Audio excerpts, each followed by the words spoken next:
और आप यकीन करिए शाम को 5 बजे हमें कहा गया कि आप श्रीनगर आ सकते हैं। अब यहाँ से हम लोग 6 बजे निकले, रास्ते में रामबन रुके। दूसरे दिन सुबह 9 बजे का टाइम था, कोई फ्लाइट नहीं थी, कोई कुछ नहीं था। सुबह 9 बजे जा करके उनसे बातचीत करके ये काम जो है ये हमने रुकवाया। ये कोई छोटी बात नहीं। अरुण जी, चैम्बर्स के फिर चुनाव आ रहे हैं और आप तीसरी बार चुनाव लड़ने जा रहे हैं। इस बार आपका क्या एजेंडा रहेगा? सबसे पहले तो आपके माध्यम से सभी जो मेरे दर्शक हैं, जो मेरे मेंबर्स हैं, आज महावीर जयंती पे, ये हनुमान जयंती इसको बोलते हैं, उसके इस शुभ अवसर पर मैं सभी को मुबारकबाद देता हूं। देखिए, एजेंडा जो है ये फिक्स नहीं होता जी। ऑलरेडी बहुत सारे ऐसे इशू हैं जो हम गवर्नमेंट के साथ रेगुलर बेस पर कांटेक्ट में हैं, चाहे वो इंडस्ट्री का है, चाहे वो ट्रेड का है, चाहे लोगों की लीज डीड का है, चाहे नई मतलब कमर्शियल मार्केट डेवलप करने का है, चाहे हाउसिंग जो नई कॉलोनी जो है वो डेवलप करने का है। ये सारी चीज़ें ऑलरेडी हम लोग बातचीत में जारी रख रहे हैं।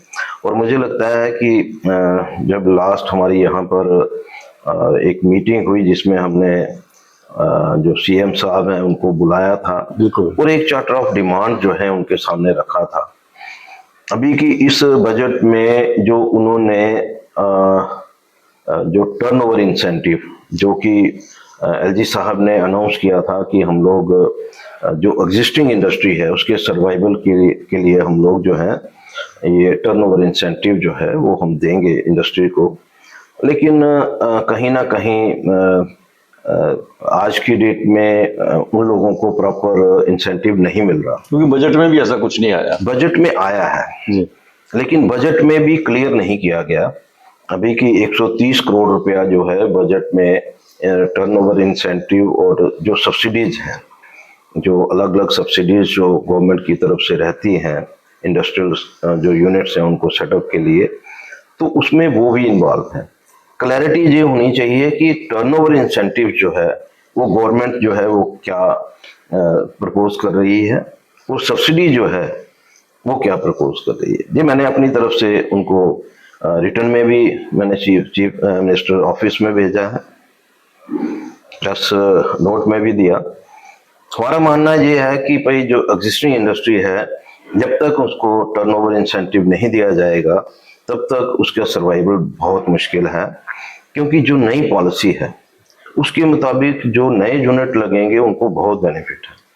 जो माननीय प्रधानमंत्री जी ने एक पॉलिसी एक जो इंडस्ट्रियल पॉलिसी डिक्लेयर की उसके मुताबिक जो नए यूनिट लगेंगे उनको 300% जीएसटी जो है वो रिफंड है, उसका बेनिफिट जो है उनको मिलने वाला है। लेकिन आपस में जो कंपटीशन है उसमें कहीं ऐसा ना हो कि जो हमारे एग्जिस्टिंग यूनिट्स हैं वो बंद होना शुरू हो जाए, उसके लिए ही ये टर्नओवर इंसेंटिव की बात की गई थी।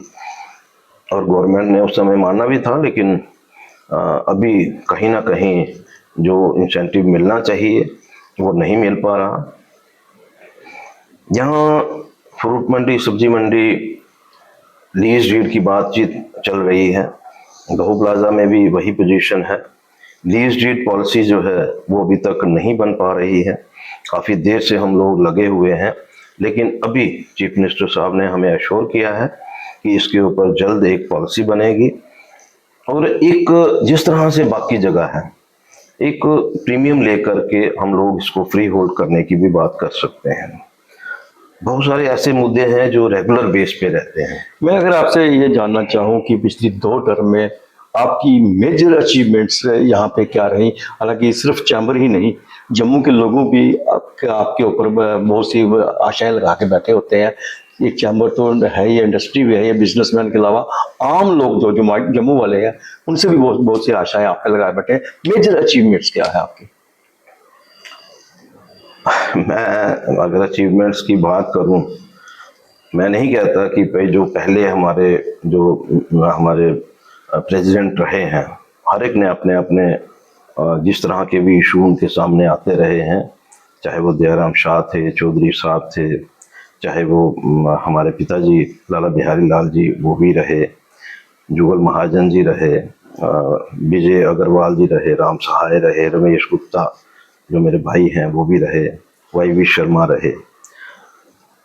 मुझे लगता है कि हर एक ने अपने अपने टाइम में जिस तरह के भी इश्यूज आए उसके ऊपर पूरा फोकस किया। लेकिन आज की जो चैम्बर है ये सिर्फ बिजनेसमैन की प्रॉब्लम्स और इंडस्ट्री की प्रॉब्लम्स को लेकर के नहीं, बल्कि एक सिविल सोसाइटी के नाते हमारी क्या जिम्मेदारियां हैं उसके ऊपर पूरा फोकस है। एक समय होता था जब हमारे कोई 200 मेंबर होते थे, 500 मेंबर होते थे, फिर 1200 मेंबर हुए, 1800 मेंबर हुए, तो हम उन्हीं मेंबर्स के बीच में हम लोग जो है सारी एक्टिविटीज करते थे। मेरे आने के बाद मैंने खुद भी महसूस किया, लोगों ने भी महसूस किया कि अब चैम्बर जो है ये नहीं सोचते कि हमारे आज 3000 मेंबर हैं। हम ये सोचते हैं कि जम्मू का प्रत्येक बिजनेस कम्युनिटी और प्रत्येक इंडस्ट्री जो है वो हमारी मेंबर है। देखिए, जब मैं पहली बार आया उस समय कोविड का पीरियड था। मैं उन दिनों को याद करता हूं कि एक तरफ चीफ सेक्रेटरी जो हैं उनकी तरफ से एक ऑर्डर निकलता था और वीकली किस तरह से क्लोजर रहेगा, और दूसरी तरफ हमारी तरफ से जब हम लोग जो हैं वो खड़े हो जाते थे कि ये जो एडवाइजरी है हम बिल्कुल इसको नहीं मानेंगे, हम अपनी एडवाइजरी जो है उसके मुताबिक चलेंगे। तो मुझे लगता है कि ऐसा पीरियड जो है जम्मू के लोगों ने पहली बार देखा कि जब एक तरफ गवर्नमेंट का एडवाइजरी आती थी, दूसरी तरफ चैम्बर की एडवाइजरी आती थी। मैं ये नहीं कहता कि हम लोग गवर्नमेंट के अगेंस्ट खड़े होते थे, बल्कि हम लोग गवर्नमेंट को कन्विंस करते थे, और कन्विंस करके हम लोग जो हैं लोगों के साथ खड़े भी रहते थे, और लोगों के बिजनेस जो है वो सफर ना करें ऐसा प्रयास जो है हमारी तरफ से रहता था। एक चीज जो है वो तो सबने देखा कि जब कोई बिल्डिंग जो है वो सील होती है, कॉरपोरेशन करती है या कोई गवर्नमेंट की तरफ से, एडमिनिस्ट्रेशन की तरफ से की जाती है, तो वो कोर्ट के ऑर्डर के बिना उसको डीसील नहीं किया जा सकता। ये भी एक हिस्ट्री थी। मैंने खुद नानक नगर में बैठ करके बिल्कुल धरना दे करके उस बिल्डिंग को डीसील करवाया एक ही दिन में, सेम डे। बिल्कुल, कभी ऐसा हुआ नहीं। हालांकि मुझे लगता है वो आपके चैम्बर का वो मेंबर भी नहीं था। नहीं, एक्चुअली मेंबर तो मैंने पहले ही कहा कि मेरे सारे मेंबर हैं। इसी तरह और भी बहुत सारे केसेस आए जो हमने डीसील करवाए। बहुत सारे ऐसे इश्यूज जो हैं वो रेज होते हैं। देखिए, मैं आपको बताता हूँ, ये हाईवे बन रहा था, उसमें फ्लाईओवर का एक प्रपोजल था, और वो अगर फ्लाईओवर बनता तो मुझे लगता है कि हमारे जम्मू के जितने भी हाईवे पे बिजनेसमैन हैं उनके बिजनेस जो है वो टोटल डेड हो जाते। ब्लाइंड दीवार खड़ी हो जानी थी, ना एंट्री रहनी थी, ना एग्जिट रहना था, और ऐसे हालात हो जाने थे कि जो लोग बड़ी ब्राह्मणा से फ्लाईओवर में चढ़ते तो रास्ते में कहीं किसी तरह का बिजनेस जो है उसके लिए खड़े नहीं। हमने प्रयास किया। देखिए, हमारा काम होता है प्रयास करना। कई बार रिजल्ट आते हैं, कई बार रिजल्ट नहीं आते, लेकिन प्रयास हमारा लगातार चलते रहना चाहिए। यही हमारी ऑर्गेनाइजेशन का मेन बिंदु है। अब हमने माननीय गडकरी जी से हमें 2 बार मिला, और उसमें हमारा सहयोग जो है चुग साहब ने किया। देखिए, हमें भी ये नहीं होता कि भाई हम डायरेक्ट किसी वक्त पहुंच जाएं और हमें वहां पर, कई बार ऐसे हालात होते हैं कि मिलने के लिए समय लेना पड़ता है, लेकिन समय जो है वो चुग साहब ने लेकर के दिया। उसके बाद हमें एक दिन श्रीनगर में बुलाया गया, और आप यकीन करिए शाम को 5 बजे हमें कहा गया कि आप श्रीनगर आ सकते हैं। अब यहाँ से हम लोग 6 बजे निकले, रास्ते में रामबन रुके, दूसरे दिन सुबह 9 बजे का टाइम था, कोई फ्लाइट नहीं थी, कोई कुछ नहीं था। सुबह 9 बजे जा करके उनसे बातचीत करके ये काम जो है ये हमने रुकवाया। ये कोई छोटी बात नहीं थी। अब सतवारी का केस आ गया, उससे पहले जो इरिगेशन का एक केस आया, इरिगेशन वालों ने एक नोटिस निकाल दिया, दुकानें जो हैं, जो भी नहर के किनारे जो दुकानें बनी हैं सबको रिमूव किया जाएगा, सबको हटना पड़ेगा, बिजनेस सारे खत्म हो जाएंगे। ये ऑर्डर भी हमने उस समय प्रयास किया। उस समय डिबकॉम साहब से भी बातचीत हुई, एलजी साहब से भी बात हुई, हमारे स्वर्गीय देवेंद्र राणा जी, उनका बड़ा सहयोग रहता था। देखिए, अगर कोई आपकी हेल्प करता है तो उसको जरूर याद बिल्कुल करना बिल्कुल चाहिए। बिल्कुल, जम्मू कभी महसूस कर रहा है, इसमें कोई बात तो वो जो थे उस समय जब चीजें हो रही थी, उसमें उनका भी बहुत हमें सहयोग मिलता था। फिर उसके बाद फ्लाईओवर सतवारी का केस आया और उसमें 63 के लगभग दुकानें जो हैं वो वहां से रिमूव की जानी थी, लेकिन उसमें भी चैम्बर ने पूरा उसमें इंटरफेयर किया, पूरी तरह से सहयोग किया। और आज देखिए कि वहां से सिर्फ और सिर्फ 18 दुकानें रिमूव होंगी, लेकिन उनको भी 18 दुकानदारों को भी एक जगह दी जा रही। अभी की थोड़ा बहुत हर्डल है, अभी भी वहां पर थोड़ी सी प्रॉब्लम है, लेकिन पूरा मतलब एक गवर्नमेंट की तरफ से भी एश्योरेंस है, एडमिनिस्ट्रेशन की तरफ से भी एश्योरेंस है कि आपको जगह मिलेगी। तो यहाँ से अब ट्रेन जिस तरह से श्रीनगर जा रही है कटरा से, उसका भी तो एक बहुत बड़ा असर पड़ने जा रहा है। देखिए, वो तो ऑब्वियसली ये तो चीजें होती हैं बिजनेस में, एक चीज तो की नहीं जा सकती, आपकी जो डेवलपमेंट है, जो प्रोजेक्ट्स हैं, उसको तो आप नहीं रोक सकते। हमारे प्रोजेक्ट्स यहाँ पर बन रहे हैं, यहाँ पर रिवर तवी फ्रंट बन रहा है, आर्टिफिशियल लेक बन रही है, हेरिटेज यहाँ पर मुबारक मंडी हेरिटेज बन रहा है, गंदोला जो कभी शुरू हुआ था आज की डेट में उसकी पोजीशन नहीं बन पा रही। ये प्रोजेक्ट हैं, अगर ये प्रोजेक्ट सही मायनों में अगर चलना शुरू हो जाएंगे और हम लोग जो हैं इन चीज़ों को हाईलाइट करेंगे, जैसे रिवर तवी फ्रंट और आर्टिफिशियल लेक, तो जो लोग माँ वैष्णो देवी के लिए जा रहे हैं, मुझे लगता है कि वो लोग यहाँ भी विजिट करेंगे। अब यहाँ पर लाइट एंड साउंड का काम तो शुरू हुआ, लेकिन जो चीज बेसिकली क्या है कि इन्वॉल्वमेंट नहीं, पब्लिक इन्वॉल्वमेंट होनी चाहिए। और मुझे लगता है कि जितना हम इसको जिस तरह से पहले क्या होता था कि कोई भी अपना टूरिस्ट प्लेस के लिए, कोई बेंगलोर में शो हो रहा है, कोई बॉम्बे में शो हो रहा है, तो वहां पर हम लोग अपने जो यहाँ के जो डेस्टिनेशंस हैं उसको हाईलाइट करते थे। उन डेस्टिनेशंस को हाईलाइट करना ये बहुत जरूरी है। आप कोई भी चीज शुरू करोगे, जब तक लोगों तक वो चीज नहीं पहुंचेगी तब तक उसका कोई बेनिफिट नहीं हो सकता। अभी जो आरती चल रही है, ये जो अभी इन्होंने आरती का काम शुरू किया है, तो बहुत अच्छा एक मुझे लग रहा है कि आने वाले समय में इसका लोग लुत्फ उठाएंगे और आरती देखने के लिए लोग घरों से बाहर निकलेंगे। और इस बार तो वैसे भी कॉरपोरेशन की तरफ से पूरा सहयोग जो है वो किया जा रहा है। ये जो हमारा बैसाखी पे जो मेला लगता था, इस बार रिवर तवी फ्रंट जो है उसके पास मेला लगने वाला है और वहाँ ही आरती का वहाँ पर रखा है, इन्होंने प्रोग्राम रखा है। तो ये चीजें जो हैं, देखिए रोड इंफ्रास्ट्रक्चर इतना डेवलप हो गया है कि अब दिल्ली से एक्सप्रेस वे निकल रहा है, तो मतलब 6 घंटे में दिल्ली से आपने कटरा पहुंचना है।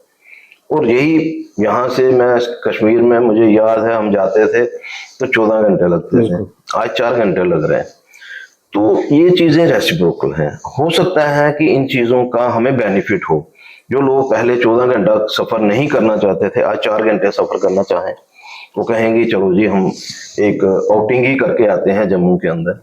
तो ये चीजें जो हैं अभी इसके ऊपर अभी 2-4 साल लगेंगे हमें समझने में, लेकिन फिर भी मैं ये कहूंगा कि आज हमारा बिजनेस जो है सर्वाइव, मतलब हमारी मुश्किल में है, क्योंकि दरबार मूव जो बंद हुआ उसकी वजह से हमारे जो बिजनेसमैन हैं, स्पेशली ओल्ड सिटी के जितने बिजनेसमैन हैं, वो परेशान हैं।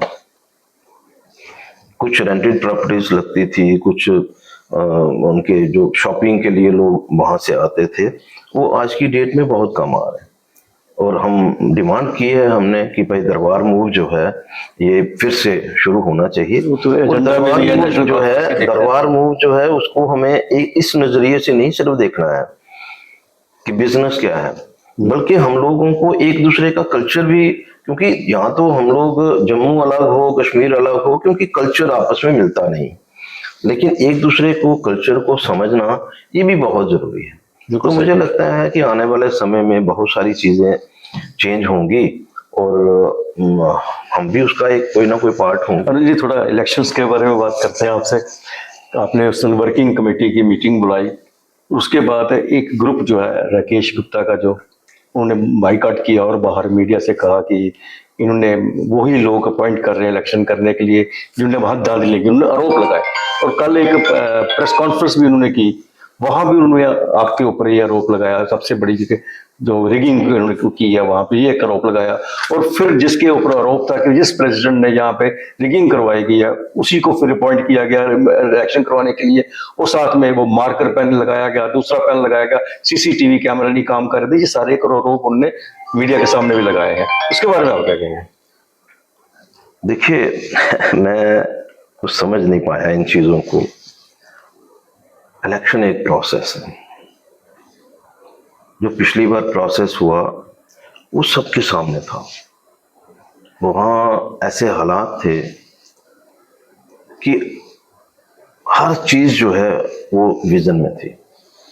मैं भी अंदर था, राकेश जी भी अंदर थे, जो लोग वहां पर सीटिंग में बैठे हुए थे।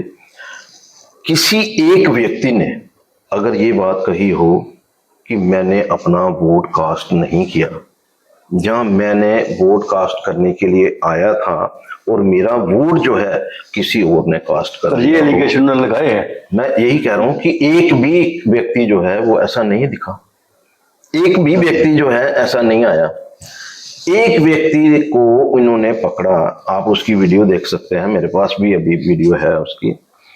उसने टिक किया तो इन्होंने उसका फॉर्म पकड़ लिया और ये बताने की कोशिश की कि ये देखिए जी, पहले अरुण का इन्होंने पहले ही टिक कर दिया। अगर ये मेरा पहले टिक होता तो जो ये लोग जो वोट डालने के लिए जा रहे थे तो वो भी, उनमें से भी बहुत सारे लोग बोलते। और उसने चिंग चिंग करके कहा कि भाई मैंने ही टिक किया है और मेरे से इन्होंने वो फॉर्म छीन लिया है, मैंने टिक किया।